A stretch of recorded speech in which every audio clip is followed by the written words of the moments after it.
Fala galera, beleza? Você tá ouvindo o T-Rex Cash, podcast sobre trabalho remoto pro exterior. O meu nome é Vinícius da Cal e hoje eu tô meio gripado, mas nesse podcast não tem SIC 10. Eu pedi baixa da Marinha para o meu trabalho remoto nos Estados Unidos. E hoje a gente vai conversar com o Vitor Alves e conhecer um pouco mais sobre a história e inclusive entender como é que ele saiu direto da Marinha, serviço público, direto pra ganhar em dólar. Cara, uma coisa que eu gosto de começar perguntando é teu nome e de onde que tu é. Meu nome é Vitor Alves, eu sou do Rio de Janeiro e, bem, tenho recém 30 anos agora e tudo começou já um ano atrás, mais ou menos. Tu tá onde hoje, só pra situar o pessoal? Hoje eu tô na minha última semana de viagem pela América do Sul, assim, mais nômade. Eu tô em Cartagena, na Colômbia, e já domingo já acaba a primeira temporada, como a gente diz aqui, da nossa trip. Que massa, tá curtindo uma praia então. Sim, pegando uma praia, tava em San Andrés semana passada, mas tava de férias já no meu PTO e agora trabalhando e tentando conhecer a cidade assim nos finais de semana e depois do expediente. A Cartagena na Colômbia, né? Colômbia, isso. Cidade bem bonita. Cara, o pessoal a Colômbia tá muito em alta, porque o Cássio tava aí há 2 meses atrás, o mês passado. O Brian também tava aí esses tempos atrás, com o encontro da empresa. Eles estavam em Medellín, e daí o Brian pelo menos foi pra Cartagena. Eu tenho visto muito turista aqui também. Medellín é uma das partes também do roteiro que a gente foi e Medellín também é um hub assim de nômade e Cartagena Colômbia em geral tá me surpreendendo bastante. Mas tu acha que tem alguma coisa a ver com visto ou com talvez o custo de vida, custo para turista? Acho que é pela quantidade de atrações mesmo que tem o país, tem bonitas praias e o custo de vida eu tenho achado bem parecido com o do Brasil, mas que tem muito turista mesmo, o turismo assim é bem forte aqui, muitos nômades digitais e acho que essa é a pegada da Colômbia, mas tá sendo muito legal aqui, tá sendo bacana. A Argentina também, a Argentina é um outro, só que é um pouco mais barato agora. A Argentina tá mais barata então para quem quiser talvez começar essa vida de nômade, eu querer uma experiência seria uma boa opção. E faz quanto tempo que tu começou a trabalhar pro exterior já? O começo foi dia 20 e pouco de maio, então daqui a pouco vai fazer um ano. Foi exatamente, acabou meu serviço na Marinha segunda-feira eu comecei. Ah, não teve nem tempo de pegar uns 15 dias de férias. Não teve, porque eu tinha exatamente, eles já estavam, desde abril eu tava para entrar, né, eles só estavam esperando eu sair, então eu botei exatamente no dia após a minha saída, então fiquei só um sábado e domingo sem trabalho. Tu mencionou que tu saiu da Marinha, né? A gente até conversou já sobre isso, porque o Vitor, ele é lá da comunidade, fez mentoria com a gente, então a gente já trocou bastante ideia. Mas como é que funcionava o teu serviço lá na Marinha? Só pro pessoal entender um pouco mais. Eu era oficial da Marinha de RM2, que significa como temporário. Eu poderia ficar no máximo 8 anos. Eu estava no meu 4º para 5º ano. Então, na verdade, eu ainda tinha mais 3 anos que eu poderia ficar ali, ser promovido mais uma vez. E, bem, eu trabalhava lá como oficial, então tinha que vestir uniforme, cabelo, tudo certinho. Parte de treinamento também já tive todo também, no início. Mas só que minha parte era técnica, então eu entrei como oficial do técnico,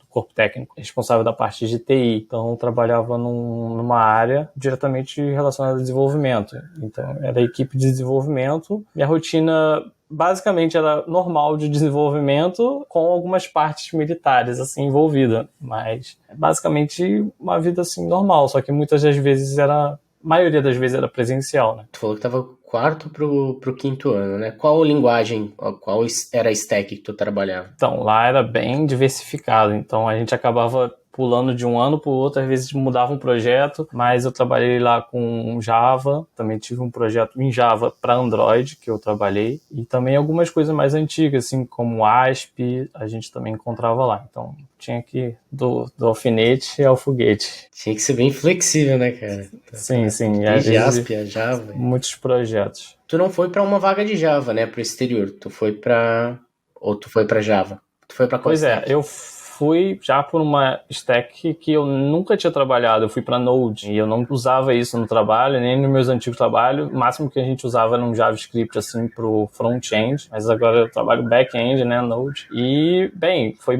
basicamente o meu conhecimento em casa, estudando meus projetos internos, porque profissional mesmo não tinha, mas deu certo e cada vez mais aprendendo e progredindo. Que massa, cara. Como tu trabalhou em cima do perfil? Porque tem um pessoal que quer fazer essa migração, mas fica muito em dúvida. Como que eu vou trabalhar o meu perfil? Como que eu vou escrever ali os meus achievements no currículo, no perfil do LinkedIn, para eu conseguir uma vaga de Node ou qualquer outra stack, sendo que a minha experiência na Stack X.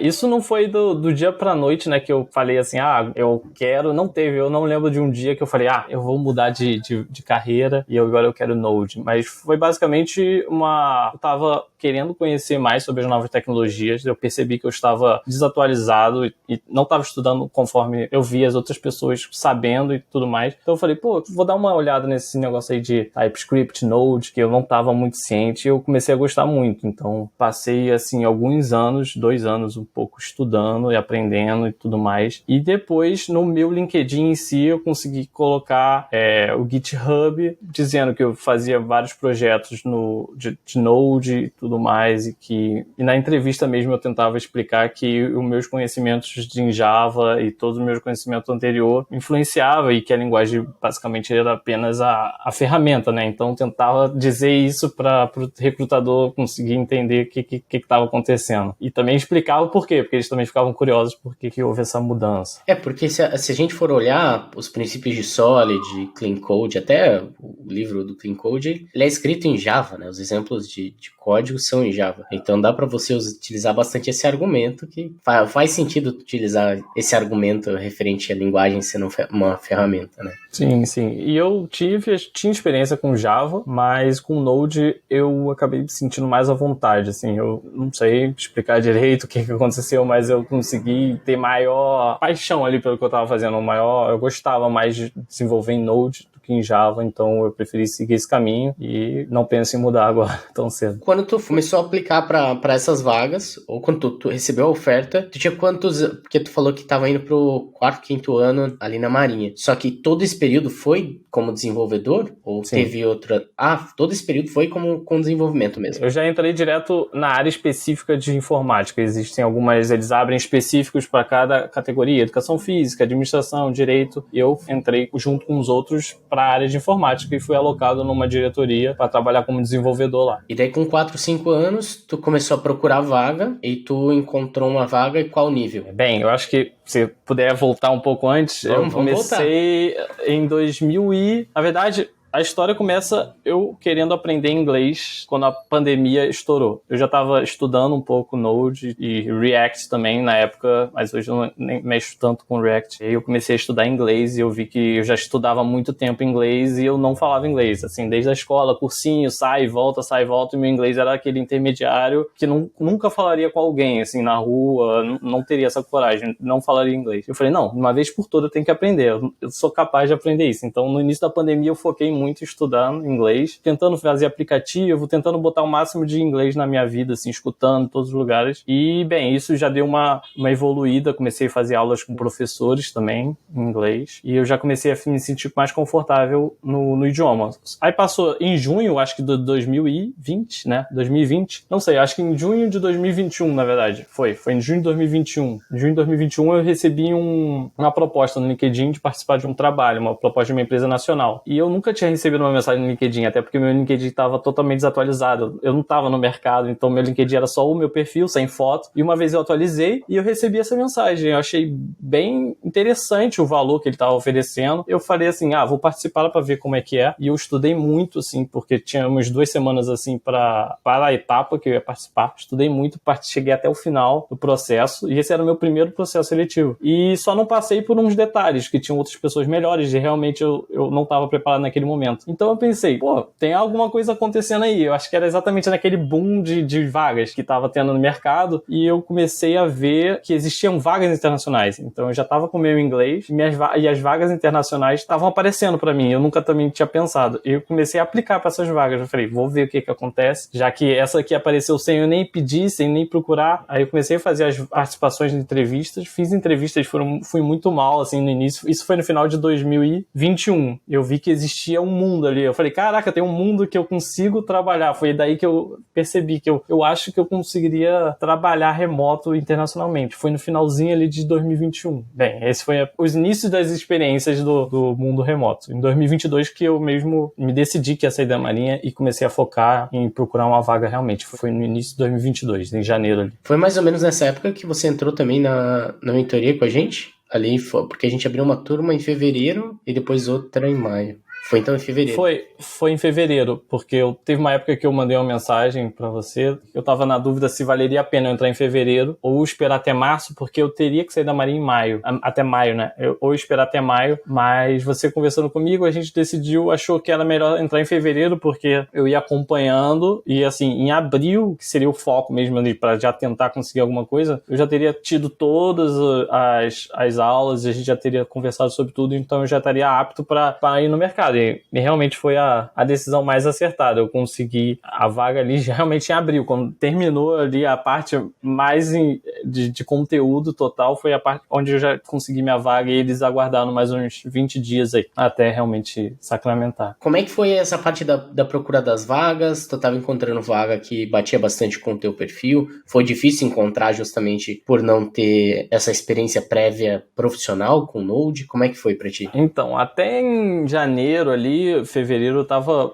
buscando o que dava. Vou tentar para Java, vou tentar para Node. Aí, alguma parte de um tempo eu falei, não, vou focar aqui em Node. Só que eu também não tinha tanto esse conhecimento, né? Eu comecei a ter justamente na mentoria essa parte de arrumar o LinkedIn, os sites para buscar. Eu não conhecia tanto site. Basicamente, para mim era só o LinkedIn. Quando eu recebia uma mensagem, então na busca ali do LinkedIn mesmo, eu fazia isso. Bem, eu ia tentando tudo, né? Mas tava meio desorganizado. Aí as coisas foram meio que se entendendo, assim, até a questão de imposto também eu tava muito na dúvida, não sabia se valeria a pena pagar, se era PJ, se era pessoa física também, porque eu nem tinha isso na Marinha, só recebia meu salário normal e também não era CLT, porque é contrato público, né? Mas pagava imposto de renda, pagava tudo normal, só que não era CLT, não tinha carteira assinada. Tu começou as buscas até que chegou essa oportunidade, essa vaga. Como é que foi o processo dessa que tu recebeu a oferta? Foi tranquilo? Tu achou muito mais difícil do que esse processo que tu chegou a fazer aqui no Brasil? Como é que foi? Essa que eu consegui, eu achei uma das mais tranquilas, assim, em relação à vaga. Eu não sei também o que acontece, porque eu acho que com a maioria das pessoas, na parte de código, com alguém olhando assim, às vezes me dá uma travada bem, bem severa, mas conversando eu me sinto mais tranquilo e consigo ter pessoas conseguem saber o meu conhecimento, assim, na conversa e tudo mais. Então, nessa entrevista, eu tive algumas entrevistas mais de conversa do que somente código ali com um desafio e tudo mais. Então, foi uma conversa, assim, de 1 hora, conversando sobre tópicos de código, de design, de Node, e bem, aí eu fui aprovado. E no dia que eu fui aprovado, eu pensei que a recrutadora ia simplesmente me chamar. Ela, Vitor, preciso falar com você. Eu falei, mais uma aí que não passei. Aí ela falou que sim, daqui a pouco ela mandou um negócio. Tava falando de um jeito que eu não tava entendendo. Aí eu falei, aí ela mandou o documento, aí eu passei? Aí eu não tava entendendo o que tava acontecendo. Aí ela, não, sim, você foi aprovado, agora é só assinar o contrato. Eu falei, caraca, eu nunca cheguei nessa parte, sabe? Eu não sei o que eu faço.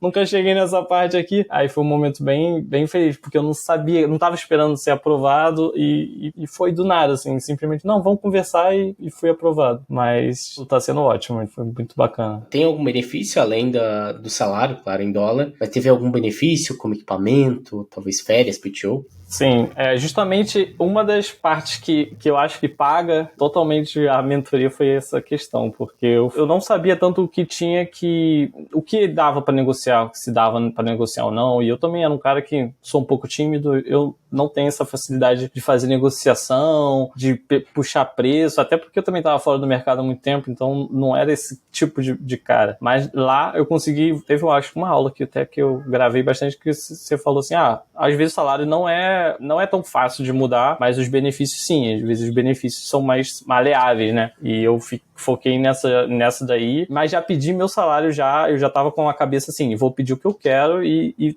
tem que ser mais ou menos isso, eu não vou pra qualquer coisa, eu quero realmente isso e eu acho que eu valho isso. Então, eles aceitaram o salário que eu tava esperando, mas eu consegui negociar mais 5 dias de férias de PTO, né, que na verdade eram 10, eu consegui 15, e também, por uma contraproposta dele, eu também recebi 50% de um MacBook, né, eles me reembolsaram. Então, essa foi a proposta e eu tava assim, com certeza, já tava aceitando antes, mas consegui melhorar, então foi ótimo. Que legal. 50% do MacBook, então o MacBook, no caso, o MacBook é teu, ele fica pra ti. Eu comprei o MacBook e eles me aí você- reembolsaram 50% do que eu Que paguei. massa. Porque, assim, eu tenho a máquina que eu recebi da empresa, mas a princípio não tem nada especificando que a máquina é minha, por exemplo. Teoricamente, se eu saísse da empresa, eu teria que devolver, né? Eu tô falando teoricamente, né? Que eu ia assumir que a máquina é da empresa. É que vai que numa dessa a empresa fala, como que eu faço para enviar o MacBook para vocês? E daí eles falam, não precisa enviar. Fica aí pra você. Não sei como é que funciona essa política quando a gente... Depende de como for a saída. Boa, depende de como for a saída também. Mas no caso do Victor, então, já de antemão, já o equipamento é dele, né? E eu acho que isso é super válido, você perguntar jeitos, assim, às vezes você não tem um computador compatível, assim, você precisa de realmente mudar, e você pode colocar como requisito, será que poderia ter um reembolso no meu computador, que eu preciso comprar um novo? Porque também é interesse da empresa que o desenvolvedor dele tenha uma máquina, assim, capaz de prestar um bom serviço, que você vai conseguir ser mais produtivo e tudo mais. Então, se você vai representar, como no meu caso, eu trabalho para uma empresa que terceiriza, então eu vou trabalhar num cliente. Então, é de bom tom os desenvolvedores terem máquinas boas, assim, para não ter que, em algum momento, falar, não consigo fazer isso, ou então estou tendo dificuldade porque minha máquina é lenta, tá travando e alguma coisa assim. Então, eu acho que essa parte de máquina e também os PTOs são as partes, talvez, que dê para negociar mais facilmente do que salário. E o PTO é interessante, né? Porque no final das contas, se, por exemplo, só tem 10 dias de PTO, tu quer tirar aproximadamente 15, que daria 3 semanas, ou quer tirar 20 dias. Se a gente fosse calcular quanto que vai dar em dinheiro desses 5 dias extra que você conseguir negociar, vai dar uma grana ali, então. E é algo que eu vi pelos comentários das pessoas lá na empresa, que a maioria não negociou, só realmente aceitou. Eu só perguntei ali, eles aceitaram, então eu falei, tá bom, então aceito. Sim. Negociar, cara, não ofende, né? Não faz, e justamente ali é a parte de negociação, aquela coisa, eles não vão cancelar a proposta porque você pediu ali 5 dias, eles só simplesmente podem falar, não, e vida que segue. Sim. A parte de negociação é bem interessante. Agora, minha esposa até fala, né, depois dessas... Porque eu participei de alguns processos, então agora eu já tô meio que cascudo nessa parte de negociação. Tanto é que em alguns lugares, assim, a gente até passeia, coisa assim, eu já tô ali negociando ali. Não, mas o almoço grátis, e já sabe, já tô levando isso pra todos os pontos. Algumas coisas dá certo, algumas coisas até valem a pena, outras realmente eu não faço, assim, tipo negociação, mas mudou um pouco a minha cabeça. Eu vi que às vezes só você perguntar, você consegue. Se você não perguntar, ninguém vai fazer nada. Sim. E principalmente você tem que pensar, dependendo do momento da tua vida, você tá precisando mobiliar uma casa. E daí nisso vai bastante dinheiro. Então em cada negociação, se tu conseguir 5% de desconto, às vezes um pouquinho mais, você conseguir isso, no final das contas ali, dá uma boa grana, né? Às vezes negociar pouca coisa, ok, talvez não dê tanta diferença, mas ainda mais quando tá viajando, quando tá fazendo essas coisas que vai mais dinheiro... Normalmente é coisas que mais valem a pena, assim, coisas pequenas, assim, que gasta mais energia do que realmente valor, não vale, mas... Tem algumas que sim. Uma parte que eu fiquei bastante interessado quando a gente tava conversando ali, tu mencionou que em determinado momento tu decidiu fazer essa trip aí e seguir o estilo nômade, né? Como é que tá sendo pra ti? Por onde que tu começou? Faz quanto tempo que tu tá nessa trip? Pois é, a vida depois que eu entrei mudou radicalmente, porque quando eu já saí em maio eu já tava presencial total, tava 5 dias presencial. Era um trabalho que eu gostava, mas eu gostava também de trabalhar de casa, que eu não tinha mais, então já mudou daí que eu comecei a ficar em casa, mais tempo lá com minha esposa, e logo em seguida a gente se casou. O aumento do salário também conseguiu permitir isso, a gente ter um pouco mais de estabilidade assim das coisas, de planejar mais no futuro. Então a gente já tinha esse casamento planejado, ele deu mais certo ainda porque as coisas se acertaram, a gente se casou e já ficou aquilo na cabeça. A gente começou a ver alguns vídeos, sabe, aquela sugestão do YouTube que do nada aparece aparece e você vê uma vez, aí começa a aparecer várias coisas parecidas e essas eram parte de pessoas nômades viajando e um dia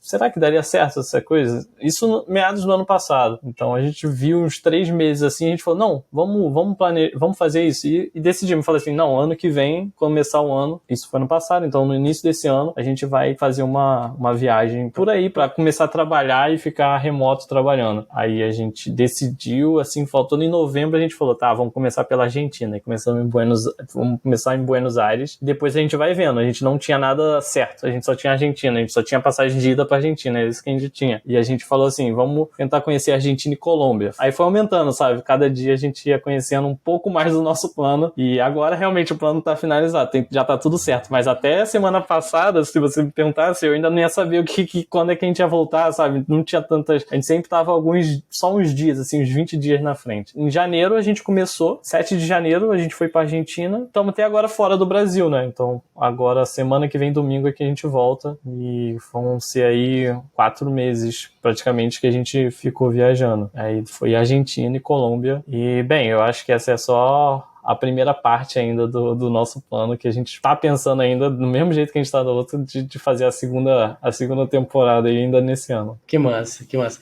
Então, vocês foram pra Argentina, ficou só em Buenos Aires ou acabou conhecendo mais cidades ali? A gente foi para Buenos Aires e para o Ushuaia, lá no finalzinho.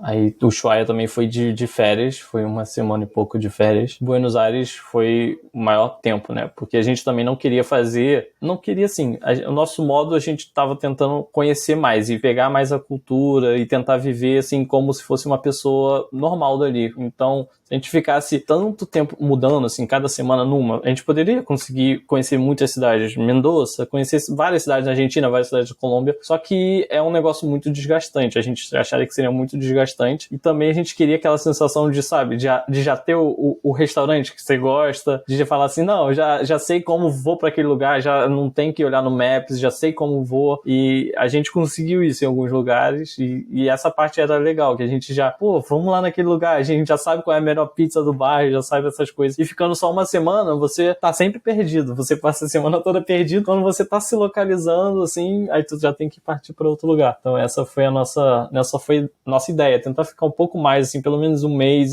um pouco em cada cidade. Tu ficou em Airbnb? Tem algum jeito mais fácil de poder alugar os locais? O que compensa mais? Pois é, assim, a gente sem ter uma residência, eu acho, né? A gente não tem muita opção de alugar, até porque as pessoas não conhecem, então você teria que dar um calção para fazer um aluguel normal. Então, a maior parte do tempo a gente fica em Airbnb. Quando a gente vai ficar um período, assim, em uma cidade, aí a gente fica num hotel, num hostel, numa pousada, porque também o Airbnb exige que você faça comida, que você limpe tudo, e às vezes você só quer passar umas férias, você quer um café da manhã, aí a gente fica num hotel. Mas na maioria das vezes a gente pega um Airbnb, assim, num bairro mediano, bom, que a gente consiga andar perto de tudo, e também com um pouco de espaço, né, porque às vezes estou em reunião, ela tá estudando, então às vezes a gente prefere pegar alguns Airbnb com 2 quartos, porque num quarto de hotel, alguma coisa assim, fica muito, muito apertado para passar 2 meses juntos. Não, completamente entendo. Aí na Colômbia, quais cidades que tu conheceu? Quanto tempo tu passou, mais ou menos, em cada uma? Na Colômbia a gente ficou lá 2 meses a gente ficou 2 meses em Buenos Aires, né, uma escapada lá pro Ushuaia, muito maneiro. Fomos direto para Medellín, uma viagem de 7 horas, Buenos Aires e Medellín, que também na minha cabeça não era tão longe, mas olhando o mapa você vê que é muito longe. Aí ficamos um mês em Medellín, foi a maior estadia, assim. Aí depois fomos para Santa Marta, também é uma cidade que a gente não conhecia. Não sei se você conhece Santa Marta, já ouviu falar? Não, eu não conheço nada aqui da América do Sul. Porque Santa Marta é uma cidade que nem a gente conhecia, e depois que a gente foi ver que é um lugar bem famoso, assim, por algumas pessoas. Aí a gente foi para Santa Marta, ficou uns 20 dias em Santa Marta. Aí pegamos nossas férias, fomos para San Andrés, e agora, nas últimas semanas, agora aqui em Cartagena. Realmente era só o nosso ponto de destino. A gente só pegou Cartagena e falou assim, não, vamos lá para conhecer Cartagena, porque toda a gente vai, então vamos pelo menos dar uma passadinha lá, e a gente tá até se arrependendo de não ter ficar mais tempo aqui, porque tá muito interessante. Bem, essa é a vida. A gente não dirige tanto, então a gente basicamente usa transporte público nas cidades, pede Uber e caminhando também. Eu nunca caminhei tanto na minha vida. Eu não sou muito de caminhar, mas nas viagens, principalmente quando tô turistando, assim, bastante, a gente acaba caminhando bastante, né? Pois é, as pernas aí, tem vezes que a gente pede férias, pede folga da nossa saída, porque não dá, é tanto cansaço. Ainda mais no verão também, verão de Buenos Aires ali, muito quente. E o clima, como é que tá? O clima aí já tá um pouco mais frio? Porque aqui pelo menos já tá esfriando. Não, ontem tava a sensação térmica de 43. Nossa, bem quente. É, É mais perto da aqui... linha do Equador Aqui também. no Equador fica praticamente a mesma temperatura, acho que no ano todo, só muda a parte de chuva. Aí sim, muda bastante. E se você vier na época errada, você não vai Só sair chuva. do hotel, só vai pegar chuva. Caramba. Mas essa época aqui tá tranquilo, até agora a gente deu sorte, não tem chovido tanto não. Finalizando essa temporada aí, depois agora voltar pro Brasil e planejar a próxima, então. Pois é, aí a próxima ainda não tá decidido, mas a gente tá pensando em ver um visto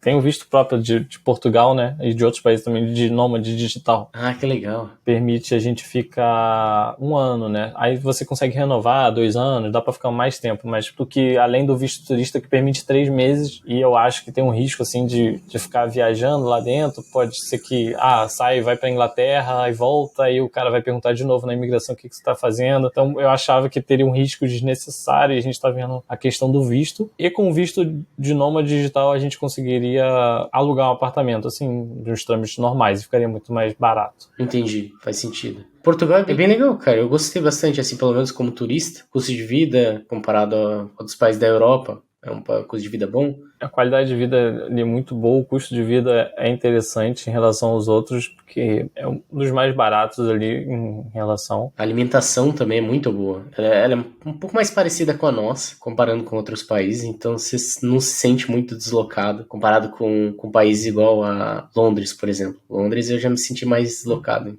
questão da comida, assim. A cultura é bem parecida. Tem muitas coisas diferentes, né? Mas a cultura é um pouco parecida ali. A gente também tava um pouco receoso de ir para Portugal ou não por causa do idioma, porque a gente tá tentando também aproveitar as viagens para aprender idiomas, né? Então, a gente veio para cá, tá reforçando mais o espanhol. E Portugal vai acabar um pouco assim, a gente... vai ficar no português ali, lógico que tem muitas pessoas de fora, mas o dia a dia vai ser em português ainda mais, né? Mas eu acho que a gente vai focar mesmo em Portugal e ver como é que vai ser. Tudo a ser decidido aí nesses próximos dias. Não, mas tem que aproveitar. Eu acho que tá na época que realmente tem que usar esse tempo para poder aproveitar, poder ter essas experiências, né? Ainda mais, putz, é legal poder viajar. Até porque o trabalho permite, né? A gente não tem filhos e tudo mais, a gente ainda não tá planejando, mas ainda não. Então a gente tem essa liberdade mais fácil, né? A gente não tem muitas coisas que prendam a gente assim, além da família, mas é tudo na saudade que a gente volta. Mas a parte de aproveitar agora, assim, e ver o que rola depois. E permitir também que o trabalho deixa, né? O trabalho agora deixa, e é o trabalho que a gente tá dando essa oportunidade. Algumas coisas, assim, complicadas são os fusos horários, mas tudo dá pra levar. A empresa que tu tá trabalhando, eles têm algum evento anual para reunir o time? Não, infelizmente não. É uma empresa agora, antigamente, não sei como é que tá agora, mas estava com 3 mil funcionários. Mas eu não sei como eles fariam, mas é terceirizado, então a gente acaba tendo equipes de vários projetos e vários clientes, e fica, assim, de muitos países, então acho que não daria certo.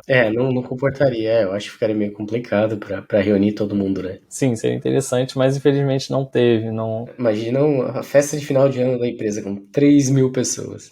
E achar um local que seria bom ali para todos também ia ser mais difícil. Quando a empresa que eu trabalhava tava com uns 200 funcionários quando eles fizeram o evento anual da empresa e todo mundo junto, e já existe uma logística gigante para 200, que é o tamanho do salão, a hospedagem, o ticket, né, também. Exige uma equipe inteira trabalhando nesse projeto aí, né? Sim, tem que dar essa sugestão lá para eles. Que bom que tu também não depende disso para poder viajar, né? Pode ir viajando enquanto isso. Quem sabe até se reunir com esse time aí que tu tá trabalhando na equipe, né? Eles estão nos Estados Unidos mesmo, esse time? Não, na verdade tem 2 nos Estados Unidos, tem um na Ucrânia, um na República Dominicana, 2 no México, 5 e a equipe aqui no Brasil, 3 aqui no Brasil. E alguns na Argentina. Então tá muito espalhado.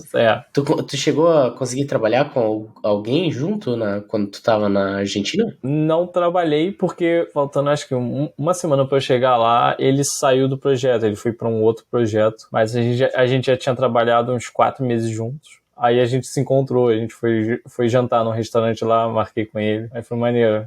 Foi a primeira pessoa, assim, que eu encontrei da equipe. Uhum, que legal, que legal. A empresa que eu trabalho atualmente, ela deu um voucher lá no meados do ano passado, eu acho, com essa ideia de você trabalhar junto com alguém. Então, era $1.000, eu acho, que eles davam, se você quisesse viajar e trabalhar junto com alguém. Eu acabei nem usando, porque tinha um limite para poder agendar, e daí, enfim, não queria colocar esforços pra... A sua tem anual ou 2 vezes no ano? Como é que é essa reunião? Então, esse voucher não tinha a ver com trabalhar em... Era só, eu quero trabalhar com outra pessoa do meu time, eu quero escolher trabalhar com alguém lá de Portugal, vou agendar. Aí que esse voucher não era pra qualquer coisa, era um voucher que tava atrelado a uma companhia aérea, então você tinha que contratar todo o negócio com a companhia aérea. Então era um pouco mais complexo, sabe? Não, mas essas reuniões que você tem na sua... É anual ou É pra ser... a ideia da que eu tô agora é ser anual também, e da que eu tava antes era anual. Só que na que eu tava antes, começou sendo anual, mas com o meu time. Então, time de até 10 pessoas, mais ou menos. E daí a gente se reunia em algum local. Não tinha uma grande preparação, uma logística nem nada. Era só quem organizava era o diretor ali do time. E daí depois, a empresa ela começou a fazer realmente com todo mundo da empresa. E daí eu tava organizando uma vez no ano. Ela ainda faz isso, porque o pessoal que trabalha daqui de Joinville e trabalha para ela, eles estavam indo para Provo, que é lá em Utah, né? Nos Estados Unidos. Acho que há 2 semanas atrás eles estavam indo pra lá. Ia fazer um evento lá. Mas era bem, bem bacana. Tô saindo um pouco dessa vida de viagem, voltando um pouco mais pro começo da tua experiência trabalhando pro exterior. Como é que foi pra ti esse início? Tu achou que ia ser mais complicado do que realmente foi? Tu tava com medo de alguma coisa? Na minha empresa em si, eu já achei um pouco diferente, porque como é uma parte terceirizada, então são várias experiências. Acho que se você vai direto pra uma empresa, eu tive outra experiência, que era aguardar as respostas de clientes. Então, eles tinham os projetos que eles alocavam a gente. Então, eu tinha passado por toda a etapa, já estava contratado, já tinha assinado o contrato. Porém, eu ainda tinha que participar de processos seletivos pelo cliente. Então, era uma outra expectativa. Eu já estava assim, agora eu já entrei, agora é só festa. E eles, não, agora você vai participar do processo seletivo. Eu falei, mas de novo, eu pensei que essa parte já tinha passado. Aí, fiz processo seletivo de aí passei, só que a empresa acabou voltando atrás na questão de contratação, de contrato, então esperei um pouco mais. Aí fui para nova empresa, novo projeto, eu entrei, fiz o processo novamente, entrei nesse projeto. E o interessante é que nesse tempo, enquanto eu estava aguardando um cliente, um projeto para entrar, normal, então eu recebia normalmente, e mesmo não estando assim alocado realmente num projeto. Então essa foi a parte boa. Embora eu estivesse um pouco meio preocupado, porque eu realmente não estava num projeto, eu falei, não estou fazendo nada aqui, será que daqui a pouco não vou acabar saindo? Mas realmente é assim como funciona lá. Mas entrando na empresa em si, no projeto, eu fiquei assim, um pouco no início, o inglês foi algo que dependia da pessoa. Tinha pessoas lá que conseguiam me comunicar muito bem e tudo mais, e tinha outras pessoas que eu simplesmente não entendia nada. Eu falei, cara, será que sou eu assim, que eu não tô entendendo nada que essa pessoa fala? Foi complicado, mas logo depois agora já tô bem acostumado. A questão também de dailies e tudo mais foi também um pouco diferente, que eu tava um tempo que a gente lá na Marinha a gente não utilizava, então tive que me adaptar ali um pouco mais para saber como era, porque eu já entrei numa equipe já que estavam fazendo e já tive que pegar no tranco ali como fazer tudo. A parte mais diferente que eu acho é porque eu sinto falta realmente de contato ali, de conversar coisas que não são tão atreladas ao trabalho, né? É difícil você conseguir ter isso num ambiente totalmente remoto. Acho que algumas empresas conseguem bem, mas eu sinto falta. Essa na minha, assim, acaba todo mundo realmente tendo esse contato mais de trabalho, às vezes faz uma piada ali, faz uma conversa, mas focado totalmente no trabalho, e você não tem... É difícil criar uma intimidade quanto você teria, assim, no ambiente físico. Não que eu queira estar trabalhando fisicamente, mas é uma parte que eu sinto falta. É legal tu comentar. Eu acho que o remoto ele tem seus prós e contras, né? Assim como muitas coisas da vida. Sempre que você tem que fazer cada escolha é uma Renúncia. perda. É uma renúncia, exatamente, porque você tinha duas opções, se você escolheu uma, tu renunciou a outra. Tem esse lado do remoto, né? O remoto você acaba perdendo um pouco desse contato, até do feedback, que não é verbal, que não é escrito. Também não é, você não consegue ver olho no olho, você não sabe se a pessoa, você tá incomodando ou não tá incomodando a pessoa, porque você tá no chat, e ali quando você tem o contato visual, você, já percebi que aquela pessoa ali, ela tem prazer ali em me ajudar, eu vejo que ela tá querendo me ajudar, a outra, eu acho que eu tô incomodando, então você tem, os sentimentos ficam mais fáceis de você enxergar, e eu no online ali, mandando mensagem é muito mais difícil. Sim, no começo, que eu saí de trabalhar presencial para sair trabalhar remoto, eu também senti bastante isso, porque uma coisa é chegar todo dia, ver o teu líder ou alguma coisa, se a pessoa tá de bom humor, como que a pessoa te recebe, como que a pessoa te cumprimenta, e por aí tu já tira uma temperatura de como as coisas estão. E quando eu fui pro remoto não tinha isso, então é isso que eu sentia falta. Como é que eu tô indo? Qual que é a impressão será que o pessoal tem em mim? Será que eu tô entregando um nível legal de produtividade? Pois é, era uma dificuldade minha também, de tava lá já 2 meses, e aí? Aí realmente já começaram a ter umas reuniões de one-on-one, aí eu comecei a perceber, tá assim, tá assado, e isso foi me levando assim, qual caminho seguir, porque como eu tava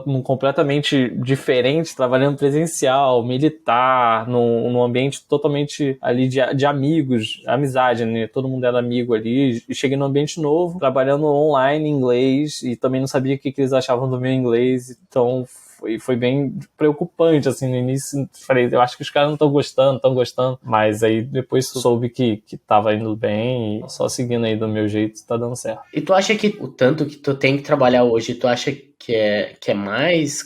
Mudou a quantidade de trabalho do tanto que você tem que trabalhar pro tanto que tu trabalhava antes? Não, acho que a questão de trabalho é bem parecida, assim, eu consigo ajustar bem, assim, minha quantidade de horas de trabalho, eu trabalho, bem, normal, eu não digo que é muito trabalho, mas uma rotina bem tranquila, não acho que é excessiva, e bem, é só focar mesmo, estar focado no seu trabalho, eu acho que também boa parte do trabalho é você estar disposto ali a trabalhar e não somente a parte técnica, mas você ali tá querendo ajudar, tá querendo que as coisas dê certo, eu acho que também isso é uma parte muito importante que eu vi, que muitas pessoas, além de...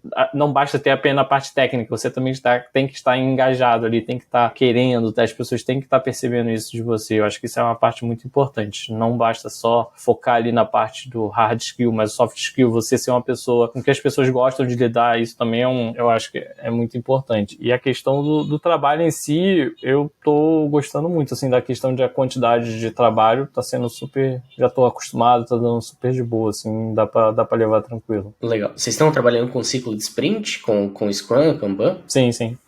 Sprint normal de 2 semanas. Bem, a gente consegue encaixar bem, pelo menos eu encaixando bem, não precisando fazer horas extras, nem nada. Então tá num ritmo agradável, assim, pra mim. Eu também tinha esse medo de que todo mundo falava, vai sair daqui, vai trabalhar pra caramba, vai ficar sábado e domingo. Bem, até agora tá super tranquilo. Trabalho tem bastante, mas nada de outro mundo, nada que vão te ligar, vai ter mensagem sábado pra fazer alguma coisa. Até agora tá sendo super de boa. É o que eu noto também, pelo menos pra mim, o pessoal respeita bastante, né, o horário nosso privado, digamos, o horário que a gente tem pra descansar. Outro nível também que entra nessa parte, acredito eu, é que depende do nosso nível dentro da empresa. Então, por exemplo, deu um problema em produção, alguma coisa assim. Eles não vão delegar para a pessoa que acabou de entrar na empresa, que tá, ou mesmo assim para a pessoa que está há 2 anos na empresa, se não tem. Primeiro eles vão acionar a pessoa que tem mais experiência dentro do time, então normalmente vai um efeito cascata, né? Depois que falhou várias barreiras ali, aí que talvez chegue na gente. Pois é algo realmente que eu percebi lá, porque no início estava começando, então você recebe normalmente as tarefas ali com alguém para você acompanhando, aí você recebe umas tarefas mais tranquilas, umas novas funcionalidades, umas coisas bem simples, ou então resolver um bug ali, e eu percebi que a partir do momento que eu fui conseguindo entregar e as pessoas conseguiram ver ali como eu estava trabalhando, a carga começa a aumentar e você começa a ser exigido de coisas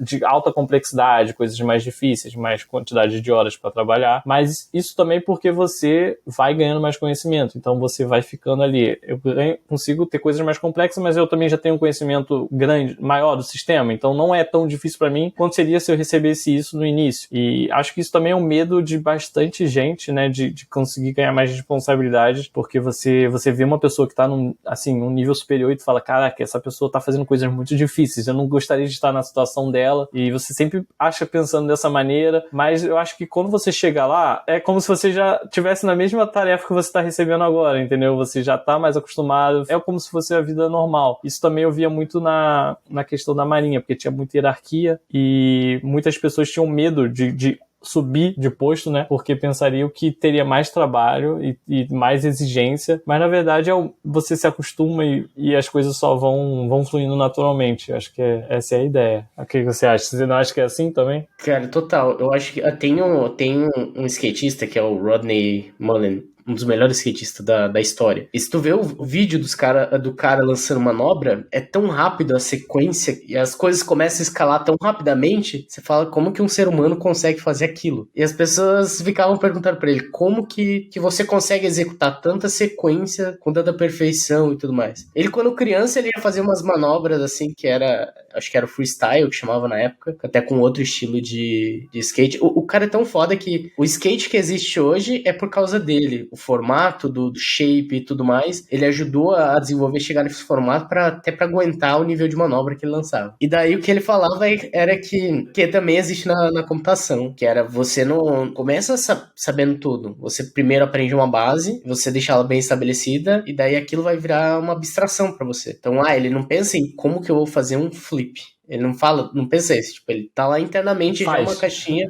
O flip pra ele já é uma abstração. Qual que é a próxima manobra? Também vira uma abstração. Então, ele não precisa pensar em cada movimento. Aquilo já vira blocos maiores e cada abstração, quando elas juntam de novo, elas viram uma abstração maior. É a mesma coisa quando a gente pensa também na computação. Como que a gente escreve uma linha de código em JavaScript e ela vai ser executada pelo processador? É porque existem inúmeras camadas de abstrações. Então, desde pensar em como que os transistores funcionam, como um semicondutor funciona, como eles todos em conjunto, que existem milhões ou, sei lá, talvez bilhões, eu não sei, mais ou menos uma faixa já que a gente já está dentro de números de transistores ali dentro de um processador, mas na casa dos milhões para cima. Então, dentro de chipzinho, como que a gente chegou nisso? Também é camada de abstrações. E tudo vai virando uma camada de abstração em cima da outra, até que ao ponto que hoje a gente não precisa mais pensar como que eu vou colocar um transistor a mais, ou como que eu vou lidar com 10 transistores a mais lá naquilo. Como é que eu adiciono um if a mais aqui no código? A gente só pensa nisso. Então são abstrações, né?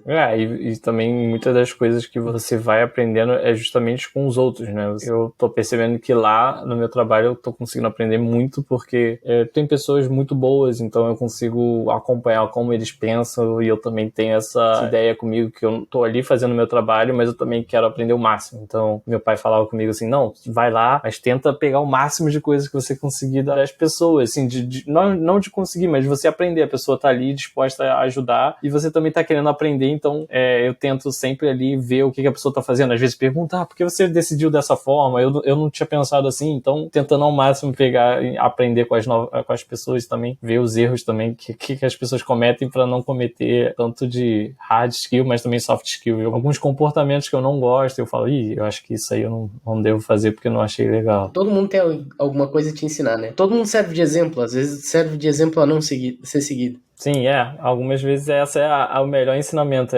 você ver que esse não é o caminho que você tem que seguir, porque não tá dando certo, as pessoas não estão gostando. Tem algum arrependimento de ter iniciado essa jornada de trabalhar pro exterior? Nenhuma ressalva? Nenhuma. Não, até agora não. Só penso em continuar. Acho que tudo que eu falei, assim, os contras, os prós, assim, eles superam muito. Então, acho que são problemas e tudo mais, mas não valeria a pena voltar a como eu estava antes. Então, essa liberdade geográfica, essa questão do salário, isso permite eu pensar em coisas e pro futuro muito melhores, entendeu? E além do mais de ter essa experiência já, isso já te abre a janela de conseguir outros do mesmo estilo e trabalhar em outros países, porque você já quebrou essa barreira inicial, que era aquele medo de que se você conseguia falar inglês, se você conseguia trabalhar no time internacional, essa barreira já foi quebrada, então tá muito mais palpável na minha cabeça alguma outra oportunidade de algum tipo ou então também já está muito mais claro o caminho que eu quero seguir em termos de progressão de carreira, porque eu já consegui ver outras pessoas parecidas, e é assim que eu vou seguir, é assim que eu vou me seguir. Então, esse é o... Recomendo a todos que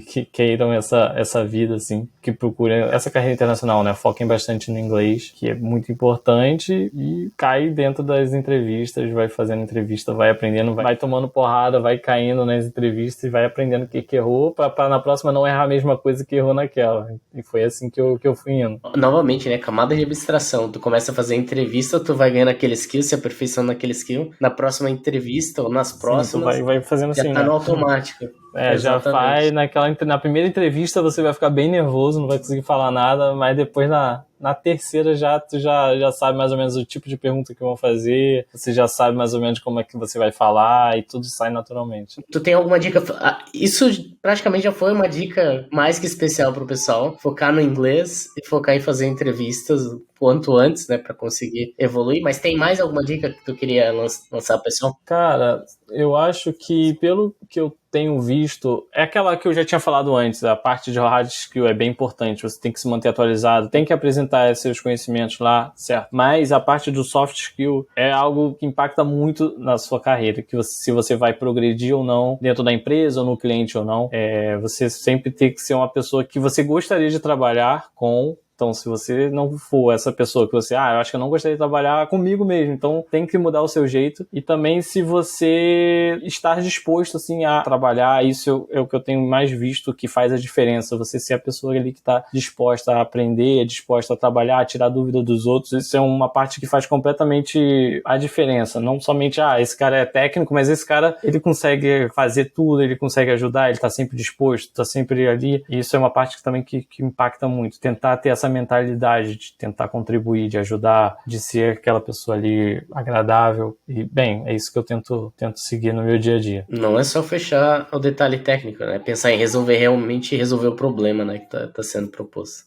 Você tentar fechar e tentar estar ali para realmente ajudar e contribuir com o time, né? Não ser somente você, fazer minha entrega ali, não. Tentar ser realmente perceber como um time e tentar agregar cada vez mais. Bem clichê, mas é mais ou menos isso. Não, mas tá mais que certo, cara. O clichê ele existe por uma razão, porque ele com certeza tá dando certo e mais pessoas estão repetindo aquilo. Mas foi exatamente isso que eu senti e percebi que isso faz a diferença entre você seguir ou não, entre você subir ou não no trabalho. Pro pessoal entrar em contato contigo, quiser trocar uma ideia contigo, por onde que eles podem te chamar? No LinkedIn, Vitor Alves, lá no LinkedIn. Bem, eu trabalho também na empresa, algumas vagas, em Tive, a empresa onde eu trabalho. De vez em quando eles estão com vagas, então se alguém também estiver procurando alguma vaga, se quiser falar comigo, eu também consigo fazer indicações mais internas. E acho que é isso. Mas eu ia agradecer a oportunidade aí, achei super, super da hora aí poder participar. É legal trocar essas ideias aí com pessoas que estão na mesma jornada e ainda tem mais experiência ainda que a gente. Massa, cara, eu que agradeço tu disponibilizar esse tempo de trocar ideia aqui com a gente. Eu acho legal poder conversar contigo, aprender um pouco mais, saber um pouco mais dessa tua jornada viajando pela América Latina, conhecendo esses outros países e acompanhar também, tô fazendo quase um ano trabalhando pro exterior, né? Ver como é que tá esse andamento e que tá sendo bem próspero, a gente fica muito feliz. Pois foi aquela pessoazinha que apareceu ali, agora já tá criando asas, né? Já deve já deve dar uma exatamente, cara, a gente fica muito feliz e orgulhoso, né, de saber que a gente contribuiu de alguma maneira para isso, cara. Com certeza, foi de grande ajuda e fez total diferença aí na minha jornada. E eu agradeço aí também sempre estar disponível aí, sempre falando contigo, sempre respondendo e tirando as dúvidas, e isso aí também foi bem importante ali no início e ainda mais agora também, conversando, tá? Agradeço aí pela disponibilidade de sempre estar, agora que já tá com um pouco mais de seguidores, mas sempre disponível aí pra gente. Claro. Mas pode deixar qualquer hora, eu vou entrar em contato contigo para pegar dica de viagem agora, cara.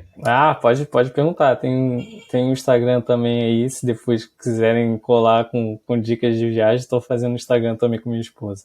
Que massa. Então, depois eu me manda o link que eu colo lá pro pessoal seguir ali. Pessoal, se quiser ir viajar para Argentina, Colômbia, já tem umas dicasinhas lá. Pô, que massa, com certeza. Pessoal, aproveita para seguir a gente, se vocês não seguem a gente aqui no Spotify, aproveita para seguir a gente para você ser notificado toda vez que a gente lançar um novo episódio. Se você estiver vendo esse episódio ali pelo YouTube, também aproveita para se inscrever no nosso canal e ativar o sininho para você ser notificado, beleza? Também aproveito para me adicionar lá no LinkedIn, é o Vinícius da Cal, e siga a gente no Instagram, que é o viniciusdacal.remoto. Beleza? Qualquer dúvida, só sugestão também, só mandar uma DM. Um abraço e até o próximo episódio.